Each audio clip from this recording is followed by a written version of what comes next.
Germany just amended its constitution, in part because of what's happening in the United States right now. So I'm going to explain it to you as if it happened in the United States. Imagine the US had a balanced budget amendment written into the Constitution.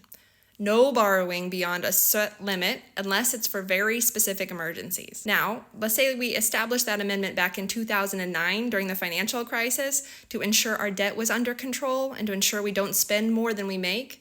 And we made it an ironclad rule in the Constitution to limit borrowing to a very tiny fraction of GDP every year. But now, let's imagine a crisis happens and it involves a major NATO ally that can't be relied on anymore. So we need to ramp up our military power and fast. But this isn't a temporary emergency like COVID when we had a special exemption in the past. This is a major long-term overhaul for security and infrastructure. So Congress proposes a new amendment to the existing balanced budget amendment. This is not a totally new amendment, but it is a revision, and it adds a special clause to allow for massive borrowing for specific reasons. They create a special fund worth $1 trillion. Here's how the money is supposed to be spent.